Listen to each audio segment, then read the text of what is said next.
Assalamualaikum warahmatullahi wabarakatuh. Perkenalkan, nama saya Musyaf Khawaja dengan NIM 250710029. Program studi pendidikan matematika akan menjelaskan dan juga mempresentasikan hasil kerja ataupun tugas dengan mata kuliah pendidikan agama Islam sebagai bentuk daripada ujian akhir semester dengan dosen pengampu Ibu Hayatul Nufus SPDI MPD. Selamat menyaksikan. Di sini saya akan menjelaskan tentang materi iman, Islam, dan juga ihsan. Nah, jadi ketiga pilar ini merupakan komponen utama yang dimiliki atau wajib dimiliki oleh makhluk ciptaan Allah, yaitu manusia. Nah, nanti ketiga pilar inilah yang menjadi penentu makhluk hidup ataupun itu yaitu manusia itu diakui sebagai makhluk Allah ataupun tidak. Nah, ketiga pilar ini, iman, Islam, dan juga ihsan, ini saling keterkaitan dan juga ketergantungan. Nah, jika kita ambil contoh misalnya iman Islam sudah kita laksanakan tetapi ihsan tidak kita laksanakan, itu mengalami kecatatan sebagai makhluk Allah. Oke? Yang pertama sekali, komponen utama atau pilar utama dalam yang wajib dimiliki oleh manusia adalah iman. Nah, apa itu iman? Nah, berdasarkan definisi, iman adalah meyakini dengan hati, mengucapkan dengan lisan, dan juga mengerjakan dengan perbuatan. Apa yang dikerjakan, apa yang diucapkan, dan apa yang diyakini, yaitu diyakini yang pertama sekali Allah Subhanahu wa Ta'ala, kemudian ciptaan Allah, dan juga utusan-utusan Allah. Nah, di dalam iman itu terdapat rukun yang wajib diketahui. Nah, berarti iman itu bisa kita simpulkan yaitu percaya atau yakin. Nah, umat Islam itu wajib percaya dan yakin terhadap apa? Terhadap keenam rukun ini. Yang pertama sekali yang sudah pasti iman kepada Allah, ya. Manusia itu wajib mengimani ataupun percaya bahwasannya Allah lah Tuhan yang satu dan Tuhan semesta alam. Allah lah yang menciptakan kita, Allah lah yang menciptakan alam semesta ini. Nah, yang kedua, rukun iman yang kedua adalah iman kepada malaikat. Setelah kita meyakini dan juga percaya bahwa Allah itu besar dan Allah merupakan Tuhan kita, kita itu juga wajib percaya kepada malaikat yang Allah ciptakan. Malaikat adalah seperti petugas ataupun penyuruh yang Allah ciptakan, yang salah satunya biasa kita kenal dengan Jibril, yaitu biasa para malaikat itu mempunyai pekerjaan-pekerjaan masing-masing. Ya, jumlah malaikat itu tidak terdefinisi. Ya, yang wajib kita ketahui adalah 10 malaikat. Nah, kemudian yang ketiga yang wajib kita yakini dan juga percaya adalah iman kepada kitab Allah. Nah, sebelum para nabi dan rasul diutus, mereka itu mempunyai tugas, ya, tugas-tugas yang Allah berikan kepada para rasul-rasul dan nabi-nabi. Nah, mereka itu membukukan sebuah ajaran atau syariat yang dikirimkan oleh Allah melalui malaikat Jibril di sebuah kitab. Ya, ada 4 kitab, ya, yang diyakini dan juga wajib dipercaya. Yang pertama sekali ada kitab Zabur, kemudian kitab Taurat, Injil, dan yang terakhir adalah kitab yang wajib diyakini oleh seluruh umat Islam saat ini, yaitu Al-Quran. Kemudian yang keempat, iman kepada Rasulullah. Nah, yang keempat adalah iman kepada Rasulullah. Nah, Rasulullah yang wajib kita ketahui adalah 25 Rasul. Ya, Rasul itu ya Nabi, tetapi Nabi itu belum tentu Rasul. Definisi Rasul adalah Rasul ini menerima wahyu dan wajib disampaikan kepada para umat-umatnya. Nah, setiap Rasul yang Allah utuskan pasti memiliki umat yang menguji Rasul-Rasul yang Allah utuskan. Itu wajib kita percaya. Nah, pada akhir zaman ini, yaitu setelah diutusnya Nabi Muhammad, tidak ada lagi Nabi ataupun Rasul yang kemudian diutus setelah Nabi Muhammad. Nabi Muhammad lah adalah Rasul terakhir yang menjadi Rasul sebelum datangnya hari kiamat. Nah, kemudian yang kelima adalah iman kepada hari kiamat.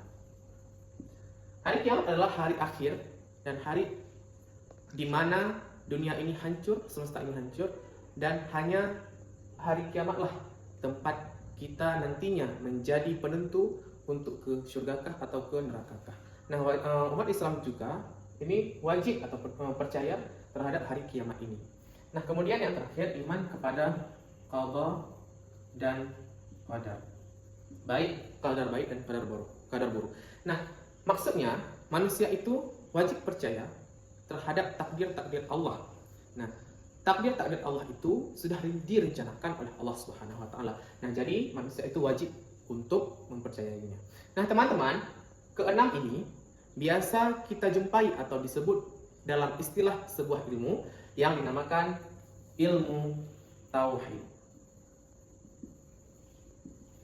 Nah, ilmu tauhid secara garis besar mempelajari keenam rukun ini dan secara khusus mempelajari tentang keimanan kepada Allah Subhanahu wa taala. Nah, ketika manusia telah mencapai tingkat iman yang telah mereka percayai semua ini, itu baru dinamakan manusia itu telah mencapai yang namanya mukmin. Nah, setelah kita selaku manusia, kepribadian kita telah kita tanam dengan ketauhidan, dan telah kita yakini bahwasannya keimanan kita sudah kuat, ya, barulah kita lanjutkan wajib seorang manusia itu mempelajari tentang keislaman. Nah, apa itu Islam? Islam itu secara definisi dapat diartikan bahwasannya menjalankan perintah Allah dengan apa? Dengan cara meninggalkan larangannya dan juga mengerjakan perintah-perintah Allah yang telah diperintahkan Allah.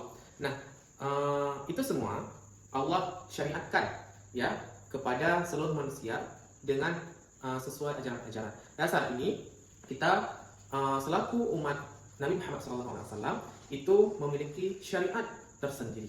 Ya, rukun daripada Islam itu yang pertama sekali menjalankan yaitu sholat. Nah, wajib umat Islam mengajarkan sholat 5 waktu, yaitu fardu. Maknanya jika manusia tidak mengerjakan sholat itu mendapatkan dosa, dan apabila mengerjakannya mendapat pahala. Nah, kemudian perintah yang kedua yaitu menjalankan yang pertama yaitu menjalankan syahadat. Syahadat adalah kalimat yang wajib kita ucapkan untuk mengesahkan Allah dan juga untuk meyakini bahwa Nabi Muhammad adalah utusan Allah. Kemudian yang ketiga menjalankan sholat. Ya, sholat itu diwajibkan kepada manusia, maknanya jika manusia itu meninggalkan mendapat dosa dan juga mengerjakannya dapat mendapatkan pahala. Kemudian yang ketiga yaitu menjalankan zakat. Nah, setelah umat manusia menjalankan sholat, umat manusia itu juga wajib ataupun dikenakan suatu syariat yang namanya zakat, di mana umat manusia itu sebelum datangnya terdapat dua zakat, ada zakat mal dan juga zakat fitrah. Ya, kemudian yang keempat ada menjalankan puasa. Nah, puasa juga merupakan hukumnya wajib bagi manusia, ya, karena terdapat perintah yang Allah perintahkan di dalam Al-Quran. Kemudian yang kelima adalah menjalankan haji bagi yang mampu. Nah, haji ini adalah rukun yang terakhir dikarenakan haji ini merupakan banyak syaratnya, salah satunya kuasa ataupun kesanggupan. Nah, kelima rukun Islam ini ya biasa manusia mempelajarinya ataupun rumpun ilmunya biasa dikenal dengan istilah ilmu fikih. Nah, ilmu fikih inilah yang menjadi acuan ataupun dasar-dasar untuk memahami rukun-rukun Islam ini. Nah, jika manusia telah mencapai ataupun telah menyelesaikan keislamannya, itu dinamakan manusia tersebut adalah muslim. Oke, kita lanjutkan pembahasan yang ketiga yaitu ihsan.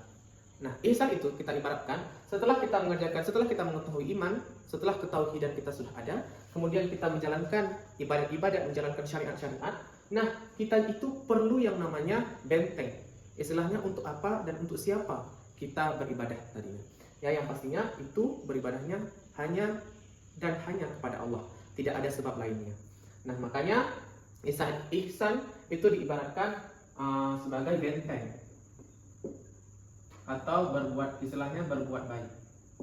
Baik boleh, ataupun satu lagi definisinya adalah meniatkan kepada Allah. Nah, ihsan itu dapat dipelajari dengan kita mempelajari ilmu tasawuf. Nah, ilmu tasawuf itulah yang nantinya bisa menjaga ibadah kita, jangan sampai ibadah kita yang capek-capek kita kerjakan itu bernilai nol, itu dipelajari di ilmu tasawuf. Nah, ketika manusia telah mempelajari ilmu tasawuf dengan secara baik dan sudah terserap dengan sempurna, itu kita bisa dikatakan sebagai manusia yang namanya muhsin. Nah, jadi kesimpulan daripada materi ini ya, hubungan yang erat dari ketiga pilar ini itu sangat tergantung kepada manusia itu sendiri. Nah, di mana manusia itu wajib menyatukan komponen-komponen ini, di mana harus dan wajib menjadi satu. Nah, kita ibaratkan iman itu sebagai pohon yang gagah, pohon yang belum memiliki buah. Nah, tetapi Islam itu buahnya. Nah, pohon yang telah ditumbuhi buah-buahnya. Kemudian ihsan itu adalah pagarnya. Nah, coba kita kiaskan, kita mempelajari iman dan Islam aja tidak mempelajari ihsan. Nah, kita memiliki pohon dan memiliki buah, tetapi tidak ada yang menjaganya. Nah, jadi otomatis itu nantinya pohon dan juga buah itu sudah berulat ataupun dicuri daripada binatang-binatang.